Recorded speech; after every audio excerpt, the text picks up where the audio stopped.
नमस्कार दोस्तों, stock market studies में फिर से एक बार आपको बहुत-बहुत स्वागत है।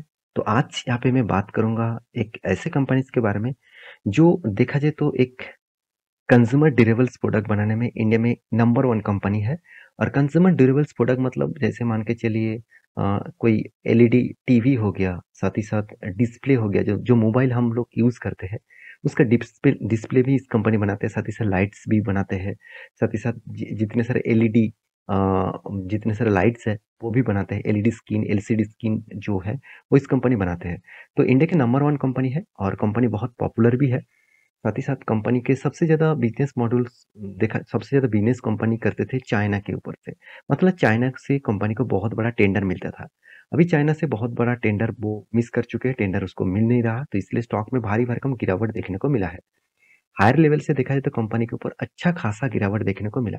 अराउंड अराउंड आप बोल सकते हैं 35% के आसपास कंपनी आपको गिरावट देखने को मिलेगा। तो क्या इस कंपनी के ऊपर निवेश करना चाहिए?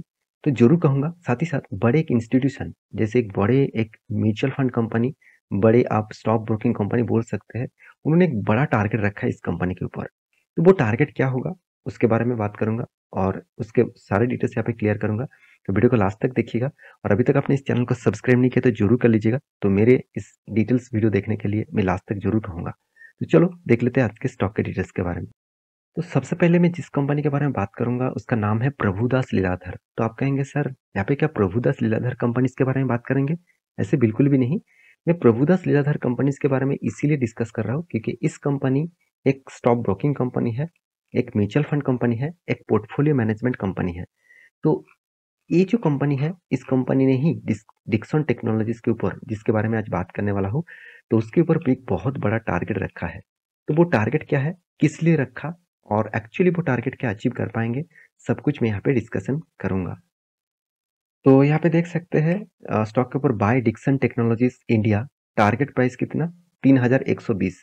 तो 3120 का टारगेट है, यहाँ पे आप देख सकते हैं। तो प्रभुदास लीलाधर इन्होंने टारगेट रखा। तो अभी करंट प्राइस कितना है डिक्सन टेक्नोलॉजीज का? आप ध्यान से देखेंगे तो 2640। तो 2640 और इसका टारगेट कितना है 3120। तो इतना टारगेट कंपनी के ऊपर रखा गया है।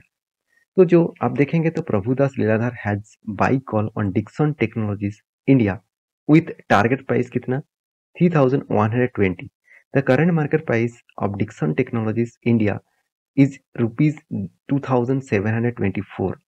तो प्रभुदास लीलाधर यहाँ पे देखिए कमेंडेड इन्होंने उन्होंने कमेंट किया है to keep stop loss rupees 2600। तो एक टारगेट तो अच्छा खासा दिया गया है, बाइंग रेटिंग भी दिया गया है और स्टॉप लॉस भी दिया गया है। तो देखिए मैं जब कोई कंपनी टारगेट स्टॉप लॉस देते हैं तब उस कंपनी के ऊपर मैं थोड़ा सा एग्रेसिवली सोचता हूँ क्योंकि उन्होंने स्टॉप लॉस दिया है मतलब कुछ डिटेल्स डेटा कलेक्ट करके ही दिया है और टारगेट भी रखा है। देखिए हमेशा वो टारगेट अचीव होगा करके नहीं होगा वो अलग बात है। तो बाइंग प्राइस कितना है 2725 के आसपास। तो यहाँ पे बाइंग कितना पे दिखा रहा है 2725 मतलब 2006 मतलब 2640 के आसपास अभी चल रहा है। तो अराउंड अराउंड 100 पॉइंट्स के आसपास यहाँ पे गिरावट देखने को मिला। तो उस पॉइंट ऑफ व्यू से देखा जाए तो स्टॉक के ऊपर इस तरीके से करेक्शन देखने को मिला है। तो फिर भी उन्होंने एक अच्छा खासा टारगेट रखा और स्टॉप लॉस भी जो रखा है, आप स्टॉप लॉस देख सकते हैं। स्टॉप लॉस 2600 के आसपास रखे हैं। तो अभी जो फिलहाल के जो सिनेरियो देखने को मिला है इस स्टॉक के ऊपर, आप ध्यान से देखेंगे इस स्टॉक के ऊपर जो फिलहाल के जो सिनेरियो देखने को मिला है वो 2640, इसका मतलब स्टॉप लॉस के आसपास है। तो इस बेसिस में आपको खरीदारी करना है कि नहीं करना है वो अलग बात है। तो आप कहेंगे सर तो इस वीडियो को मतलब जो उन्होंने टारगेट रखा क्या वो टारगेट को तो फिल अप होगा कि नहीं होगा, स्टॉप लॉस होगा कि नहीं होगा वो तो अलग बात है। कि आप लॉन्ग टर्म के लिए इस कंपनी के ऊपर क्या राय है? चलो वो हमको मैं बता देता हूँ। तो कंपनीज के डिटेल्स के बारे में बात करूँ, इंडिया के नंबर 1 कंपनी है। किसके ऊपर?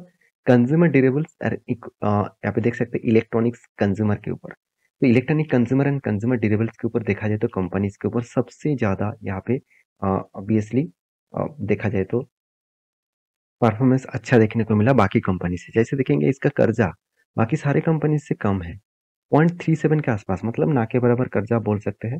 हमेशा कहा जाता है 0.50 के नीचे अगर कोई भी कंपनी का कर्जा देखने को मिला तो उसको पॉजिटिवली माना जाता है।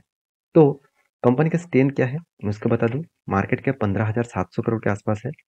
पी रेशियो 66 के आसपास है। Return of equity, return of capital employed सब कुछ ठीक-ठाक देखने को मिला। इंडस्ट्रीज पी रेशियो से देखा जाए तो 17.7 है। एनुअल इनकम कितना है? 190 के आसपास है। तो डेप्थ के बारे में बात करूँ तो 0.37 के आसपास इसका डेप्थ देखने को मिला। तो प्रोमोटर के पास कितना 34% का होल्डिंग है। इसका मतलब प्रोमोटर के पास खूब मतलब बहुत ज़्यादा होल्डिंग भी नहीं है और बहुत कम भी नहीं है। प्लेजिंग प्रोमोटर ने छोटा-मोटा करके रखा 1% से भी कम। तो प्लेग जो पेग रेशियो है, पेग रेशियो हमेशा कहा जाता है कि 1% के नीचे है तो अच्छा माना जाता है। तो यहाँ पे तो 2% के आसपास है, तो थोड़ा-सा पेग रेशियो हाई है क्योंकि इसका industries P ratio sorry company का पी रेशियो हाई है तो इसलिए पेग रेशियो भी हाई देखने को मिला। मार्केट कैप टू सेल्स के बारे में बात करूँ तो 1.30 के आसपास है। तो मार्केट कैप टू सेल्स के बारे में बात करूँ तो यहाँ पे market cap to sales obviously यहाँ पे ₹1 कमाने के लिए 1.30 रुपीज़ पेमेंट करना पड़ रहा है।